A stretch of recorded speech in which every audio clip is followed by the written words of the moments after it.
लग्न नक्षत्र अगर मूल नक्षत्र हो तो क्या होता है। हम सभी ग्रहों के नक्षत्रों के ऊपर बात करते हैं, परंतु लग्न नक्षत्र कौन सा है ये हम कभी बात नहीं करते हैं या इसके ऊपर बहुत कम प्रकाश डाला जाता है। लग्न नक्षत्र बहुत इम्पॉर्टेंट है। लग्न नक्षत्र, लग्न क्या है? लग्न व्यक्ति का व्यक्तिमत्व है, उसका फिजिकल एग्जिस्टेंस है, उसकी इंटेलिजेंस है, राइट। और अगर लग्न नक्षत्र मूल हो, मतलब व्यक्ति ने गत जन्म में ऐसा कौन सा कर्म किया है जिसके कारण वो मूल नक्षत्र का लग्न मतलब शरीर लेकर आया है। तो अगर इसे आपको समझना है तो क्या करना होगा? तो सबसे पहले आपको मूल नक्षत्र समझना होगा। मूल नक्षत्र की जो देवता हैं वो है नैऋति। नैऋति कौन है? तो वो गॉडेसेस ऑफ मैसेकेर, राइट। तो जहाँ पे मैसेकेर होता है, जैसे जलियांवाला बाग है, राइट, और वहाँ पे धड़ल्ले से एक के ऊपर एक जाने गई हैं और दहशत है वहाँ पे, और केवल मृत्यु तांडव है। ऐसे तांडव या इस प्रकार की ऊर्जा को धारण करने वाली या इस प्रकार की ऊर्जा को दिखाने वाली जो देवता है वो है नैऋति। नैऋति को कौन बोलते हैं? नैऋति आप वास्तु में भी सुनेंगे, क्योंकि नैऋति जो दिशा है, दिशा को भी वो द्योतक हैं। उसके साथ ही जो नैऋति हैं उनका दूसरा नाम होता है लक्ष्मी।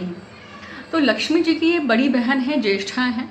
तो ये जहाँ लक्ष्मी कहाँ वास करती है? तो जहाँ स्वच्छता है, सुंदरता है, बिल्कुल प्योरिटी है वहाँ पे। पर जहाँ पे ये तीनों चीज़ें नहीं हैं वहाँ पे लक्ष्मी वास करती है। और लक्ष्मी बोलती हैं कि अगर लक्ष्मी है तो मैं नहीं आऊँगी, और लक्ष्मी जी बोलती हैं कि अगर मेरी बड़ी बहन आई हुई है तो मैं यहाँ पे नहीं आ सकती हूँ, मैं उनका मान सम्मान करती हूँ। अब इसी नैऋति देवी को दूसरे 10 महाविद्याओं में कहा जाता है धूमावती।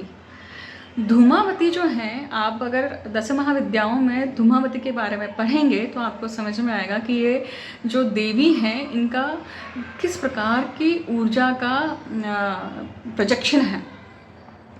तो जो देवी इतनी उग्र देवी हैं, जो अपने ही भूख लगने पर अपने ही पति को प्राशन कर सकती हैं, उसका एक ये सिंबॉलिक वे में ये कथा बताई गई है। उसका अर्थ बहुत अलग है, वो किसी और वीडियो में ज़रूर मैं निश्चित ही बात करूँगी, जब कभी 10 महाविद्याओं पर बात करूँगी, क्योंकि 10 महाविद्याएँ मतलब तांत्रिक देवियाँ हुई, राइट। परंतु ये नक्षत्र जो हैं ये बहुत कुछ हमें बता के जाते हैं। तो मूल नक्षत्र जब व्यक्ति का लग्न नक्षत्र होता है तो ये व्यक्ति अपना ये सेल्फ डिस्ट्रॉयर हो सकता है। व्यक्ति में सेल्फ डिस्ट्रॉइंग टेंडेंसीज़ होती हैं। अब सेल्फ डिस्ट्रॉइंग टेंडेंसीज़ हैं, मान लीजिए अभी ये लग्न भी मूल नक्षत्र में है और वहीं पे अगर राहु भी मूल नक्षत्र का आ जाए, और अगर राहु आ रहा है इसका अर्थ है कि नीच का राहु हो रहा है यहाँ पर, तो आप देखेंगे वो मूल नक्षत्र के प्रभाव उसको इतने सीवियरली मिलते हैं, इतना सीवियर उसका एक नेचर होता है। कुछ समय एकदम ठीक ठाक चलेगा और फिर अचानक से चीज़ें बहुत बिगड़ेंगी। ऑब्सेसिव बिहेवियर रहता है, किसी भी चीज़ की अतिशयोक्ति होना, अल्कोहल की अतिशयोक्ति होना, या किसी भी एक चीज़ को लेकर ऑब्सेशन होना, और वो कंपल्सिव डिसऑर्डर जैसी स्थिति रहती है। ये ऐसा नहीं कि 24/7 एक्टिवेटेड है, पर जब ये लग्न नक्षत्र है और जब वहाँ पे राहु भी मान लीजिए ऐसा नक्षत्र में आता है तो व्यक्ति सेल्फ डिस्ट्रॉयर या फिर सामने वाले को डिस्ट्रॉय करने वाला बनता है। ये सूत्र जो हैं ये ऋषि मुनि कथित हैं, राइट। तो जब आप नक्षत्र ज्योतिष पढ़ते हैं तो आपको इनको डिकोड करना होता है कि ये जब लग्न पे पड़ता है तो किस प्रकार से काम कर रहा है, ये जब चतुर्थ भाव में पड़ रहा है तो किस प्रकार से काम करता है, किस प्रकार से इसके इवेंट्स देखे जाते हैं, छठवें में पढ़ते हैं तो किस प्रकार से देखे जाते हैं। तो लग्न में जब ये मूल नक्षत्र है, मतलब ये अपने शरीर को भी डिस्ट्रॉय करने वाला हो सकता है। अब डिस्ट्रॉय करने वाला कैसे होगा? अब अगर किसी व्यक्ति को ऐसी आदतें हो जाए, किसी चीज़ का एडिक्शन हो जाए, तो वो धीरे धीरे अपने शरीर का नाश कर रहा है, राइट। अगर वही मान लीजिए मंगल के साथ में होती है तो व्यक्ति उग्रता से, अग्रेशन से, अपने ही रेज से, गुस्से से नाश कर रहे हैं चीज़ों का।